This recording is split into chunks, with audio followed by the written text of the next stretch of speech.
नमस्कार बंधुरा आज आमी आरो एकटा नतून रेसिपि निये चले एसेछि। आजके आमी बानाबो सुजी और मुगेर डाल दिए मालपोआ। खूबई कम उपकरणे এই মালপোয়াটা বানানো যায় আর খেতেও বেশ ভালো হয়। আর যারা মিষ্টি খেতে ভালোবাসে তাদের জন্য তো এটা ভীষণই ভালো লাগবে। চলুন তাহলে দেখে নেওয়া যাক আমি কিভাবে এই মালপোয়াটা বানাই।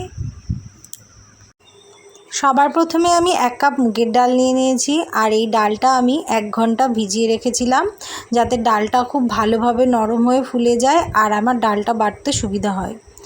আর ডালটা ভালো করে আমি ধুয়ে নিয়েছি। এবার এটাকে আমি মিক্সিতে পেস্ট করে নেব। এই মুগের ডালটা পেস্ট করার সময় একটু জল না দিলেই ভালো হয়, এমনি শুধু শুধু পেস্ট করে নিলে ব্যাটারটা ভালো হবে।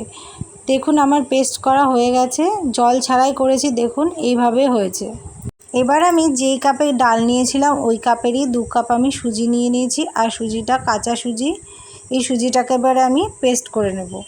দেখুন এইভাবে পেস্ট করে নিয়েছি আর এই সুজিটা আমি 2 কাপ সুজিতে 3 কাপ জল দিয়ে পেস্ট করেছি। এইভাবে ব্যাটারটা হয়েছে। এবার আমি দুটো ব্যাটার এক জায়গায় করে ভালো করে মিক্স করে নেব। যে সব ব্যাটার আমি ঢেলে নিয়েছি এক জায়গায়। এবার আমি ভালো করে ঘুরিয়ে ঘুরিয়ে দুটো ব্যাটার ভালো করে মিক্সড করে নিচ্ছি। খুব ভালো করে মিশিয়ে নিতে হবে। এবার আমি এটার মধ্যে দিয়ে দিচ্ছি 2 চামচ মতো চিনি। খুব বেশি চিনি দেব না, কারণ এই মালপোয়াটাকে আমি আবার রসের মধ্যে দেব, তাই আমি 2 চামচ মতো দিলাম। চিনিটা দেওয়ার পরে খুব ভালো করে মিক্সড করে নিতে হবে এবং 10 মিনিট ওয়েট করতে হবে যাতে চিনিটা ভালোভাবে গলে যায়। এবার চিনিটা গলে যাওয়ার পরে কড়াইয়ে তেল দিয়ে খুব ভালো করে গরম হয়ে গেলে আমি আস্তে আস্তে হাতায় করে এইভাবে অল্প অল্প করে দিয়ে মালপোয়াগুলো সব ভেজে তুলে নেব।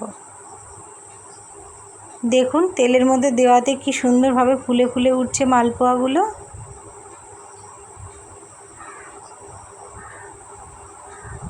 এইভাবে ছোট ছোট করে দিয়ে দেব।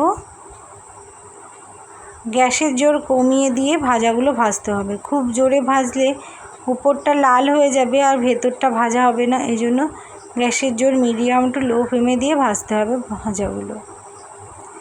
দেখুন কি সুন্দর ফুলে ফুলে উঠেছে এবং উল্টে পাল্টে যাচ্ছে সহজে, কেউ কারোর গায়ে লেগে নেই, সব আলাদা আলাদা গা ছেড়ে দিয়েছে। গ্যাসের জোর কম দিয়ে এইভাবে মালপোয়াগুলো আমি হালকা লাল লাল করে উল্টে পাল্টে ভেজে সবগুলো তুলে নেব। এই মালপোয়াগুলো আমার প্রায় রেডি হয়ে গেছে। এবার আমি এটাকে একটু নেড়ে নিয়ে তুলে নেব। দেখুন আমি এইভাবে আস্তে আস্তে সব ভাজাগুলো ভেজে নিয়েছি।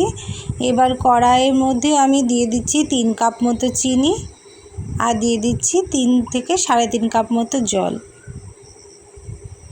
কড়াইয়ে জল দেওয়ার পর চিনি আর জলটা যখন খুব ভালো করে ফোটা শুরু করবে তখন আমি ওই চিনির জলের মধ্যে দিয়ে দেব ফাটিয়ে রাখা কতগুলো এলাচ। আপনারা এখানে চাইলে এলাচের গুঁড়োও দিতে পারেন, আমি গোটা এলাচটাই ইউজ করেছি।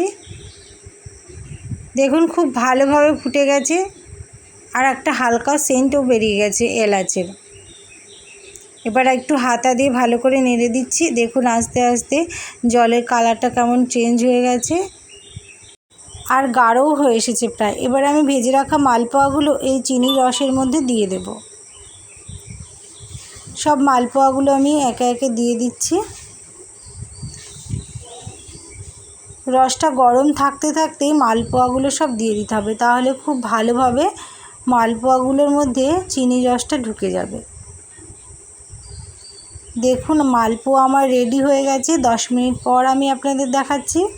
খুব সুন্দরভাবে চিনির রসটা মালপোয়াগুলোর মধ্যে সব ঢুকে গেছে আর মালপোয়াগুলো ভীষণ সফট হয়েছে।